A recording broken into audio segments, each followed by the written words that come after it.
a guy who's not really a speed wide receiver, but has been a downfield threat maybe 7 years ago.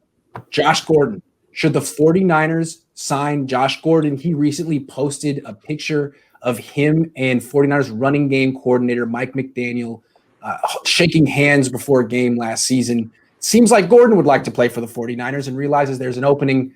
Do you think the Niners would be interested in him? Leo, you start. I think as a talent, you're always going to be interested on that aspect, but is that someone they're going to bring in? I don't think so. Just looking at this offense, what would Josh Gordon provide more than what they already have on the roster? Right now, we're not projecting Brandon Ayuk and Deebo Samuel to miss a significant amount of time. So then we're saying that, okay, it's Brandon Ayuk, Deebo Samuel, Kendrick Bourne, Trent Taylor. Those are no doubtably your top 4 receivers. Is Josh Gordon better than any of those 4 to get that playing time? I don't think he really showed that last year in Seattle. I think it was yourself who had a great breakdown on Josh Gordon where he was standing there the whole entire play. He didn't run a route or block anyone. He just started like spinning in circles. Like, no, wait. I mean, like trying to look to do. Yeah, it looked bad. Exactly. So I just don't think he cracks that top 4 on the depth chart. So if he's not cracking that top 4, there's no need to sign him. Is there going to be interest? Do you look at it? Yes, obviously. But once they look at the film, they're going to say we're good. Jack, would you go for it? That's a move that I wouldn't make. If you look at Josh Gordon, Gordon's played for Kyle Shanahan in the past. He played for him in Cleveland. They didn't mix very well. That was a team that was doing really good in that season in 2014 until Josh Gordon came back. That's true. So I don't think that's a move that the Niners are going to make. They're going to look into it. They look at everybody, it seems like, but that's not a move that we're going to end up seeing actually transpire.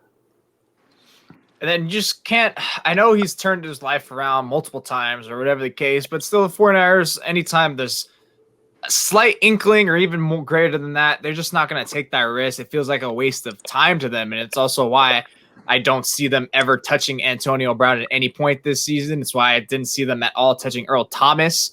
All these players I know there's a bunch of other reasons supporting those, but these are other ones that are contributing factors to the reasons why they won't execute these moves. So Gordon just – that's another reason I don't see it. Gordon's going to do it either because of how they're looking for these players that they're signing now. It's clearly just like a depth chart sign. They're not looking for someone that's going to take them over the top. Maybe they thought that when they signed like Nelson, like you said, Grant, because they really do want that speed receiver.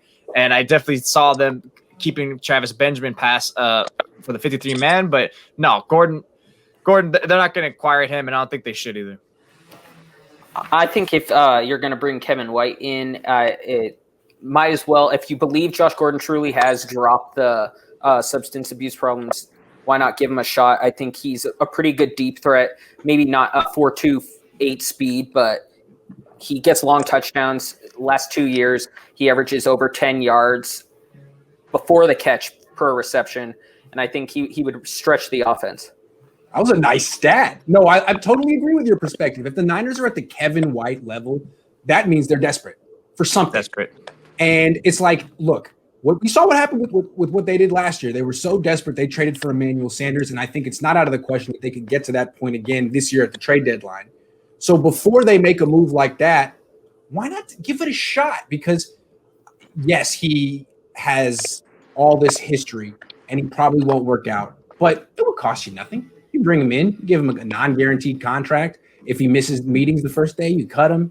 I don't know. I mean, it just seems if you're at the Kevin White level, it wouldn't hurt. Hey, couldn't hurt. I don't know. That's what I would do. But I don't expect him to do it either. As Jack Hammer pointed out, Kyle Shanahan knows this guy already. He knows exactly the kind of issue. It's like bringing Johnny Manziel back into your business. It's like, do you really trust him?